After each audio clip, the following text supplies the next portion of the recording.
please like this video and subscribe to our channel. Microsoft File Explorer, copy or move. I'm Hewie Poplock.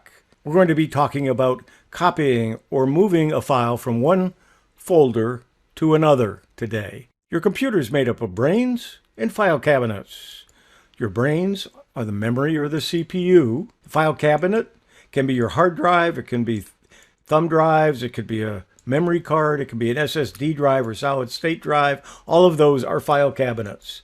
File cabinets, and inside of each drawer are hanging folders. Inside the hanging folders, you put manila folders inside of them. And then inside of the manila folders are pieces of paper, are articles, are documents, and so on. And then you can have manila folders within manila folders, or subfolders and subfolders. In an organized drawer, it would look something like this. So you can organize your computer files the same way. This is Windows 7, I believe, from an earlier capture that I did. This is Windows 11 on my current computer. On my computer, at the bottom in my taskbar is something called This PC and File Explorer. Both of them get you basically to the same place. This PC is just like one level higher than File Explorer. The older versions of Windows would look like this. It was called Windows Explorer then, but now it's called File Explorer. It looked like this, but it hasn't changed a whole bunch. And if you opened up the whole computer, it would look like this. In Windows 11, this is what it looks like with the ribbon at the top. Of course, ribbon at the top was introduced in 10, so you did see that in 10. Let's take a look at Windows 11 because that's the computer that I work with, and it's easier for me to make screenshots and show you. When we open up this PC, this is what it looks like on my computer. Now remember, there are a lot of ways in which you can show the information in File Explorer, and to show you all the different ways in which we can do that will be another tip. Right now we're just talking about copying and moving a file from one folder to another. And this is the file in a particular folder that I want to copy to another folder. And this is the folder I want to copy it to. It's empty. There are different ways in which you can do this. Back in the earlier days of Windows, I used a program called Norton Commander or Xtree, and it would have two instances of the files, or two instances of the file manager, and you would be able to just click and drag it or move it from one to the other.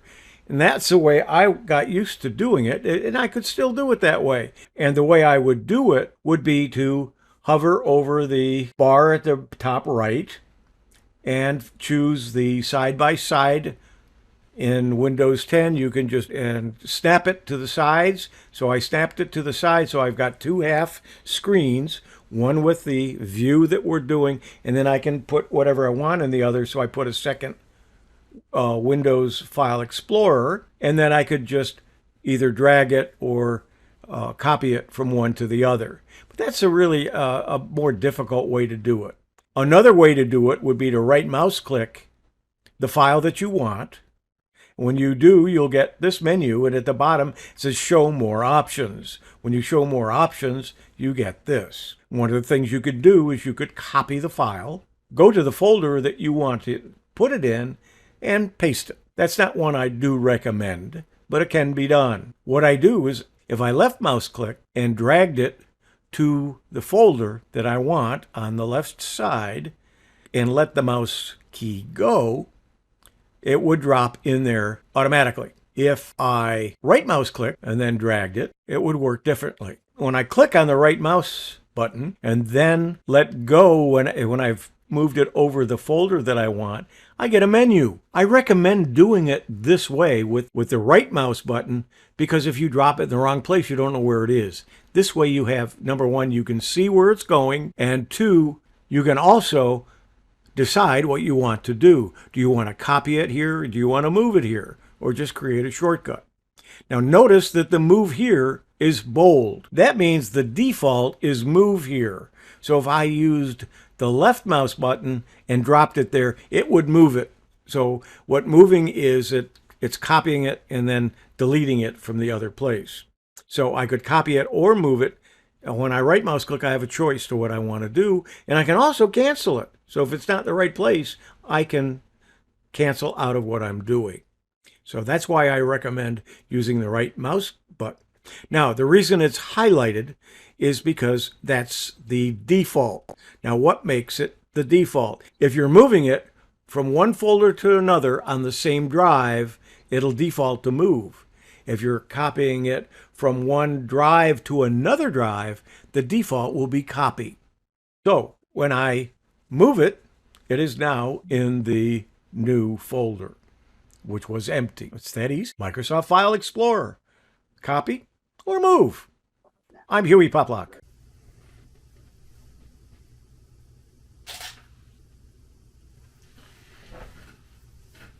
Which camera would give us the best picture on a Zoom call? My $1,000 Canon camera, my $300 Elgato webcam, or my $80 Logitech 920? Well, it's Ron Brown with Tech for Senior.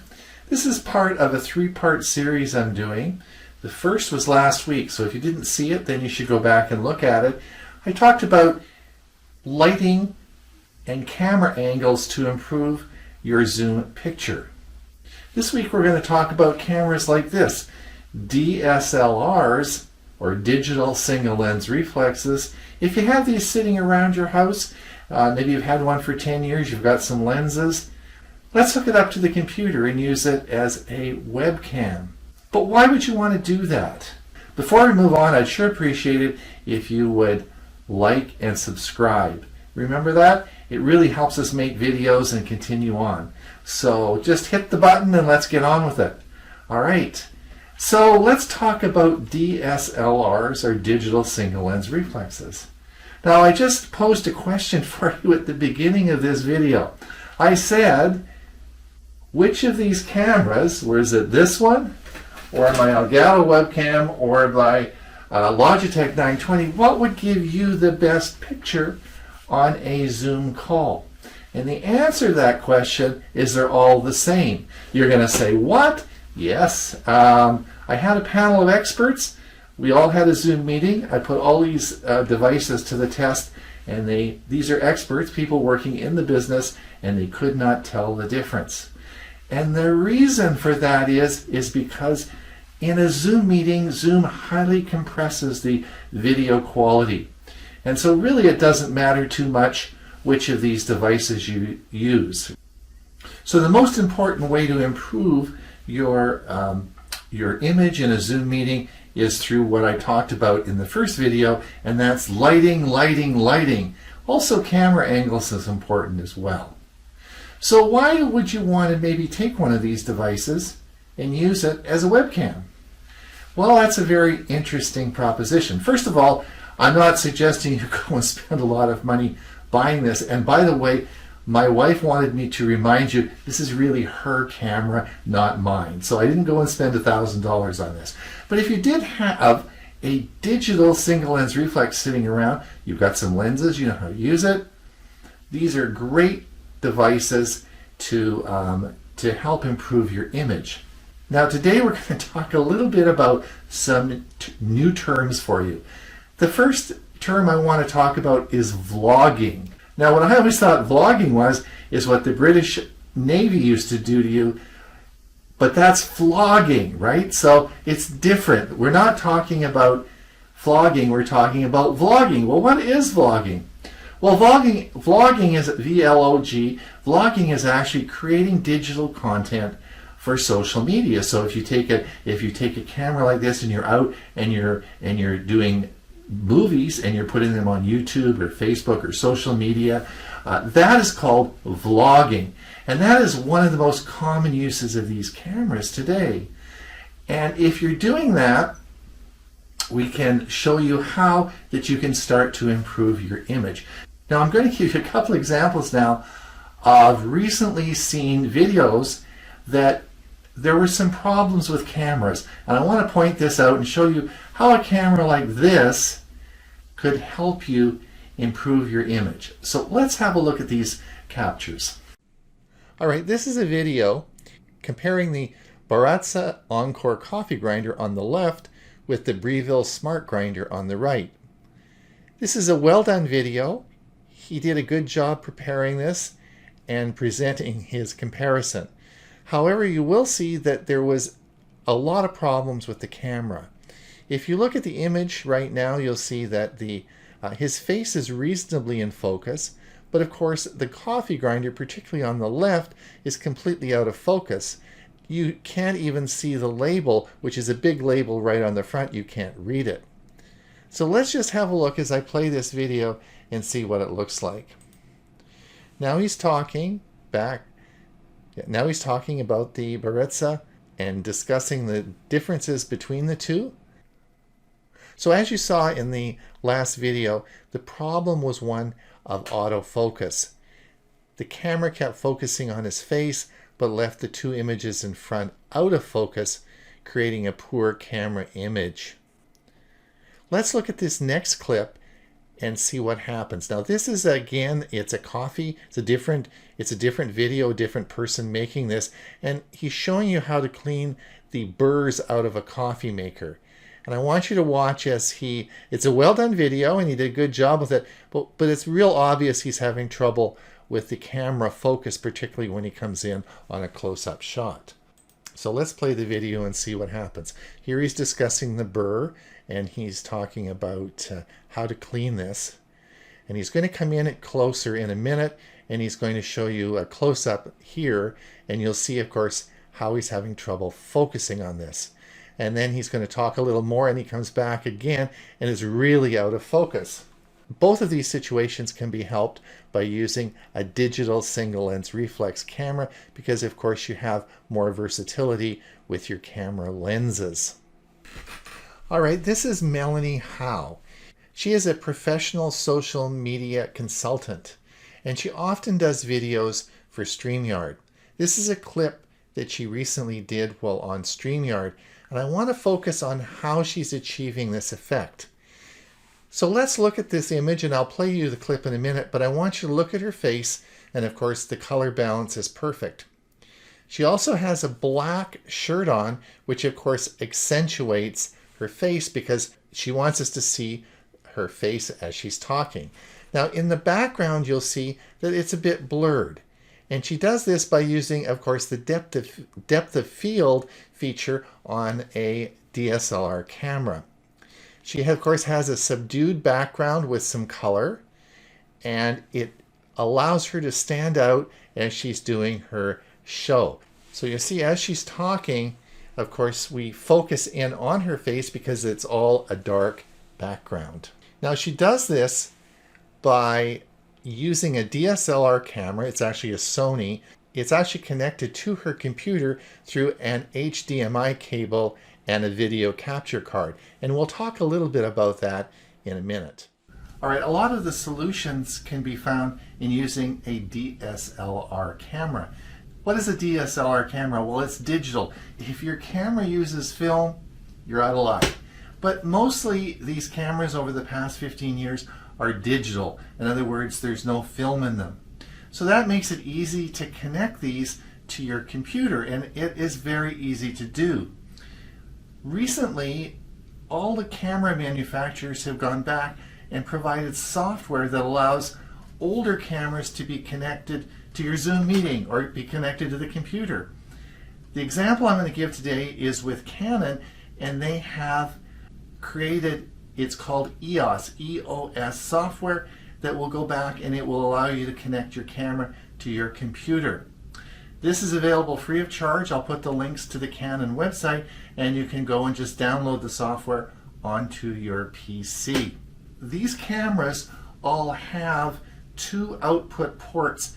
One is USB, the other is HDMI. We're going to talk now about the USB. So the camera will come with a USB connection, and you just connect. It's usually a mini USB connection to the standard Type A connection onto your computer. So Once you do that and you connect your camera, it will automatically find the software.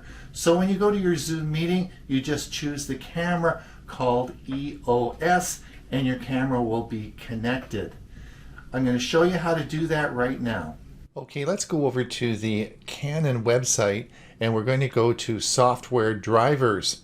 From there, we're going to put in the camera's name, which is going to take us down to the software for the camera, and we'll see that of course there is the EOS Webcam Utility, and we just click on this, download it, and install it.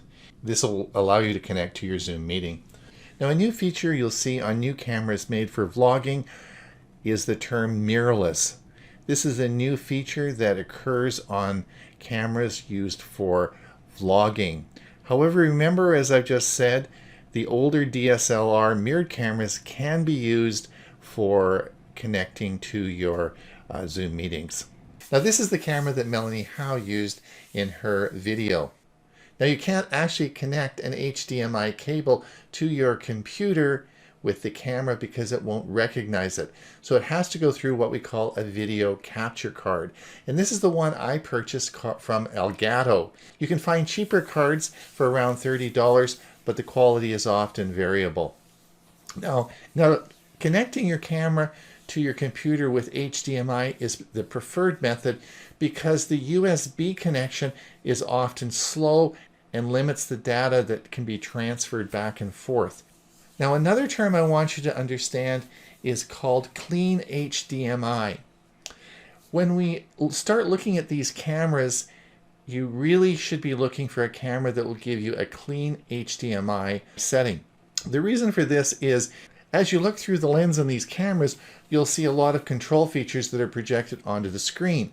Well, of course, we don't want that when we're recording our vlogs. So a clean HDMI setting will mean that those images will be gone and you'll get what you see on the computer screen, and that's called a clean HDMI setting.